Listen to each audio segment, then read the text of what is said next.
నకిలీ మద్యాన్ని అరికట్టాలని డిమాండ్ చేస్తూ ఈరోజు పాణ్యం మాజీ ఎమ్మెల్యే కాడసాని రామిరెడ్డి ఆధ్వర్యంలో కూడా కర్నూలు ఎక్సైజ్ కార్యాలయాన్ని ముట్టడించారని చెప్పవచ్చు. ఇక్కడ పెద్ద ఎత్తున మహిళలు ఇక్కడ చేరుకొని నిరసన వ్యక్తం చేస్తున్నటువంటి పరిస్థితి మనం చూస్తున్నాం. గత కొద్ది రోజులుగా కూడా నకిలీ మద్యం వల్ల కూడా చాలామంది ప్రాణాలు కోల్పోతున్నారు. ఈ నేపథ్యంలో కూడా రాష్ట్ర ప్రభుత్వం చూసి చూడనట్లు వ్యవహరిస్తుందని చెప్పేసి కూడా వీరు ఆగ్రహం వ్యక్తం చేస్తున్నారు. ఇప్పటికే దాదాపుగా మనం నెల్లూరు జిల్లా కావచ్చు, ఇతర ప్రాంతాల్లో కావచ్చు నకిలీ మద్యం తీసుకోవడం వల్లనే చాలామంది చనిపోయారు. కాబట్టి ఈ నేపథ్యంలో రాష్ట్ర ప్రభుత్వం దీన్ని సీరియస్గా తీసుకోవాలా, నకిలీ మద్యాన్ని సరఫరాని పూర్తిగా అరికట్టాలని చెప్పేసి కూడా ప్రధానంగా డిమాండ్ చేసినటువంటి పరిస్థితి మనం చూస్తున్నాం. ఎందుకంటే గత కొన్ని రోజులకు కూడా ఈ నకిలీ మద్యం కుటీర పరిశ్రమలు రాష్ట్రంలో ఏర్పాటు చేసుకున్నారు. ఎందుకంటే మద్యం షాపులు ఆల్రెడీ ఉన్నాయి, రాష్ట్ర ప్రభుత్వం వాటిని నిర్వహిస్తోంది. అయితే దానికి ధీటుగా కూడా కుటీర పరిశ్రమలు ఏర్పాటు చేస్తున్నారు. కొంతమంది ఎవరైతే పార్టీకి సంబంధించిన వాళ్ళు, కూటమి పార్టీకి చెందిన వారే ఈ కుటీర పరిశ్రమలు ఏర్పాటు చేసుకొని పూర్తి స్థాయిలో ఇక్కడ నుంచి నకిలీ మద్యాన్ని రాష్ట్ర వ్యాప్తంగా సరఫరా చేస్తున్నారని చెప్పేసి కూడా వారు ఆరోపిస్తూ ఉన్నారు. పూర్తి స్థాయిలో నకిలీ మద్యం వల్లనే చాలామంది చనిపోతున్నారు కాబట్టి దీనిపైన నిర్ణయం తీసుకోవాలంటారు. ముఖ్యంగా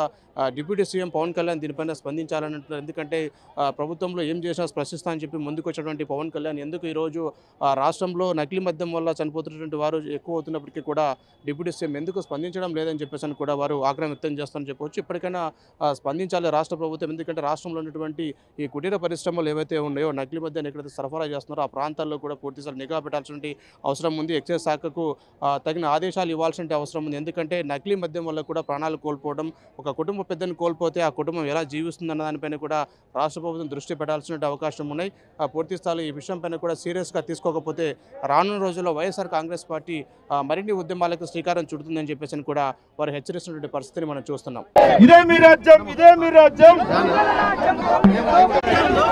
ఇదే మీ రాజ్యం, ఇదే మీ రాజ్యం, ఇదే మీ రాజ్యం, ఇదే మీ రాజ్యం, ఇదే మీ రాజ్యం, ఇదే మీ రాజ్యం, ఇదే మీ రాజ్యం.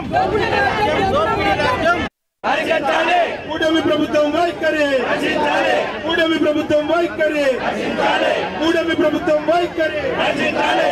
నకిలీ మద్యాన్ని వెంటనే, నకిలీ మద్యాన్ని వెంటనే. ఇదే మీ రాజ్యం, ఇదే మీ రాజ్యం,